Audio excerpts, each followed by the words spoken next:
Psychologists have identified hundreds of different psychological disorders and conditions. Some of them are rather common conditions that affect large segments of the population at one time or another. And others are quite rare, only coming up in certain circumstances or even in certain places. And within that, there's a rare subset of psychological conditions that only tend to appear in certain cities or were named after cities where they first appeared. Learn more about psychological syndromes named after cities on this episode of Everything Everywhere Daily.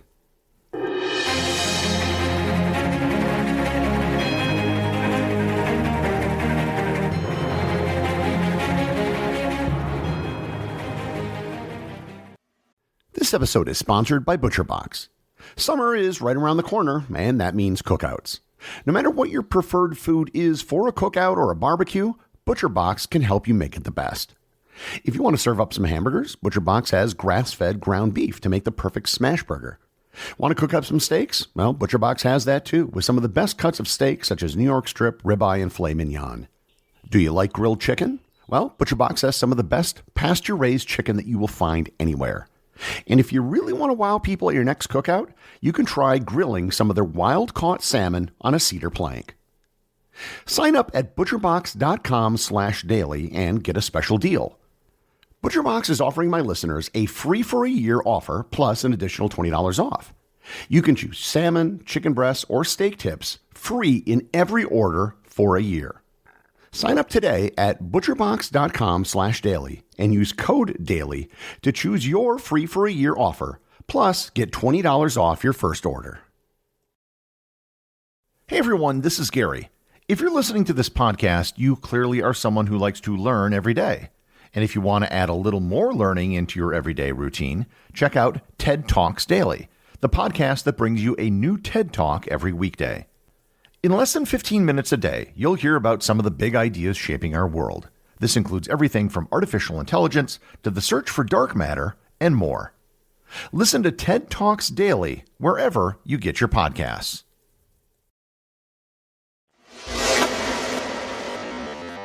This episode is going to be something a bit different. I want to focus on what is actually a rather small category of psychological conditions.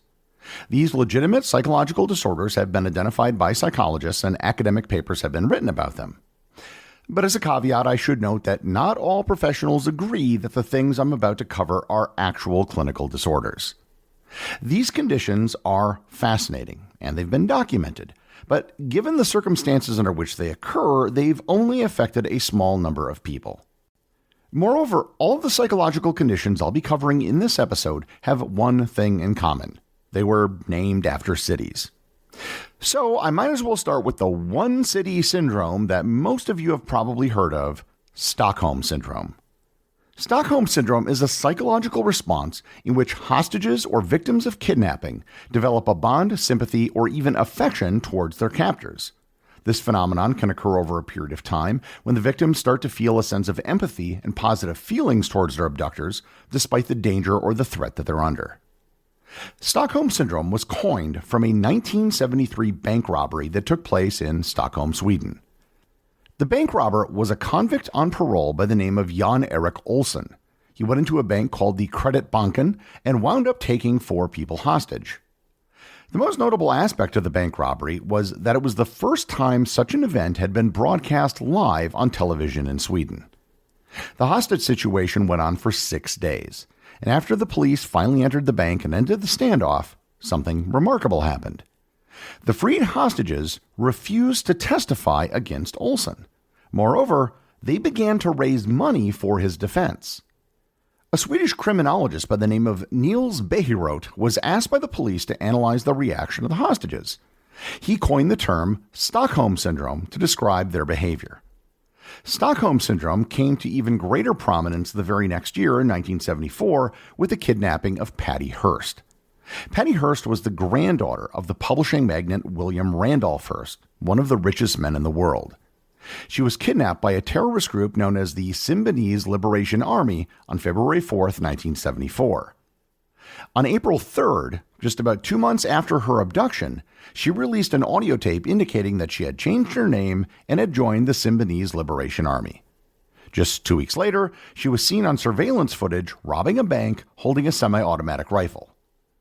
In September 1975, she was captured, and in court, her attorneys argued that she had been brainwashed, or as psychologists later have argued, she was the most famous case of Stockholm Syndrome.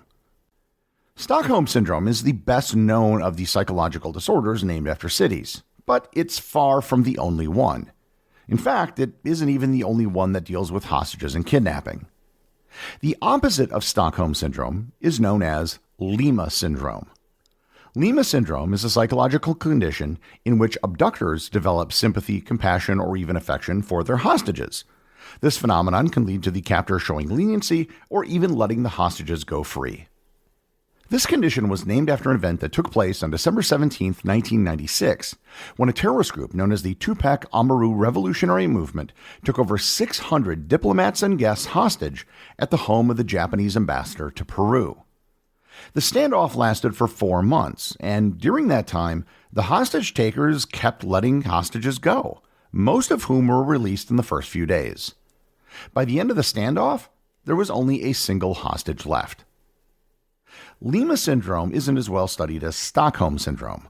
One of the reasons why the captors became fond of their captives in this case may have been that most of the hostages were actually skilled at communication. Stockholm Syndrome and Lima Syndrome aren't mutually exclusive. They can both happen at the same time when both the captor and the captive suddenly become friends. In 1986, a 19-year-old man named Athar Hamid Khan was kidnapped in Uttar Pradesh, India. The group that kidnapped him were Dalits, members of the untouchable class who were fighting to end the caste system. Athar was targeted because he looked rich, but he actually wasn't. The kidnappers treated him well, allowing him to walk around the village where he was kept. And likewise, Athar began to sympathize with his captor's cause. Eventually, he was freed and actually given money to compensate him for his time. Athar, on his part, began to advocate for Dalit rights and got into politics. However, there's another syndrome that's been identified that deals with hostages, London Syndrome. This gets its name from a 1981 siege at the Iranian embassy. 26 people were held hostage, and one of them became extremely belligerent with his captors. When the hostage takers decided to kill one of the hostages to show that they were serious, they selected the one guy who was really annoying and belligerent. While this condition was given a name, it's even less understood than Lima Syndrome. These syndromes were named after cities where events took place. However, some conditions only occur in particular cities. Probably the best known condition to manifest itself in a particular city is Jerusalem Syndrome. Jerusalem is a city that's important to 3 of the world's great religions. Jerusalem Syndrome is a psychological phenomenon involving religiously themed obsessive ideas, delusions, and other psychosis-like experiences triggered by a visit to the city of Jerusalem. The condition affects a small number of visitors and pilgrims to the city, particularly those with pre-existing mental health conditions, but it can also manifest in individuals with no prior history of mental illness. About 100 people per year are diagnosed with Jerusalem Syndrome. It can manifest itself in different ways. Some people believe that they are messengers from God and begin preaching in the streets. Others believe that they are literally biblical figures who have returned to the present day. One American man went to Jerusalem thinking that he was Samson from the Old Testament, and he tried to move the Western Wall with his bare hands. He was unsuccessful. The Virgin Mary and John the Baptist are also popular figures who many people believe that they are. One of the most famous cases took place in 1969 with an Australian named Dennis Michael Rohan. He arrived in Jerusalem and believed himself to be a messenger of God, and subsequently tried to burn down the El Aqsa Mosque with kerosene. He was responsible for causing a major diplomatic incident. About 80% of the people who suffer from Jerusalem Syndrome have a history of mental illness, but the rest have never shown signs of mental illness in the past. Statistically, the most common victims of Jerusalem Syndrome are men in their 20s and 30s from North America. While Jerusalem Syndrome manifests itself most often in Jerusalem, it has also been recorded as happening in other important religious cities such as Mecca and Rome. Jerusalem isn't the only city that can trigger extreme responses in people. Another city that regularly causes psychotic episodes is Paris. Paris syndrome is a psychological disorder primarily affecting tourists visiting Paris, particularly those from Japan, but some have also come from China and South Korea. It's characterized by a range of psychiatric symptoms, including acute delusional states, hallucinations, feeling of persecution, and other manifestations of severe anxiety. The term Paris syndrome was coined by Hiroaki Ota, a Japanese psychiatrist who was working in France in the 1980s. So, what exactly is the connection between people from Japan and the city of Paris? Why does it primarily affect mostly Japanese tourists, and why in Paris of all the cities in the world? Paris syndrome is believed to be an extreme form of culture shock. Some people in Japan have an idealized view of Paris. They've seen media images showing Paris as a place of high culture where models can be seen on almost every street corner. When they arrive in Paris, the reality doesn't match their expectations. The city that they dreamt of doesn't exist. Instead, they find a modern city, messy with crowds and severe language barriers. Once people experience this, they can suffer from paranoia and anxiety. They may feel that everyone in Paris is out to get them. There are 1.1 million people from Japan who visit Paris every year, and the number who suffer from Paris syndrome is exceedingly small. Only about 2 or 3 dozen people each year develop the symptoms, and of those, only a handful are ever hospitalized. It's not a lot, but it's pretty consistent every year, and it's enough of a problem that the Japanese embassy in France has a special hotline for people who are having difficulty in Paris. The treatment is usually just to send people home as soon as possible. Paris isn't the only city that can bring about profound responses from visitors. Another condition documented in the early 19th century is Florence syndrome, also known as Stendhal syndrome. It was named after the French author Stendhal, which was a pen name for Marie-Henri Belle. Florence syndrome is a psychosomatic condition characterized by intense emotional and physical reactions when an individual is exposed to art, particularly when the art is exceptionally beautiful. Stendhal visited Florence in 1817 and experienced Florence syndrome himself. He was particularly overcome when he visited the Basilica of San Croce, the burial site of such people as Magellan and Galileo. He wrote of his experience, quote, "I was in a sort of ecstasy from the idea of being in Florence, close to the great men whose tombs I had seen. Absorbed in the contemplation of sublime beauty, I reached the point where one encounters celestial sensations. Everything spoke so vividly to my soul.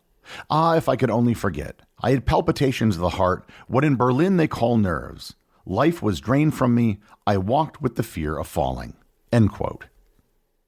As with the other conditions, Florence syndrome is quite rare, but there are constant yet infrequent cases of people fainting or being overcome while in the presence of great art.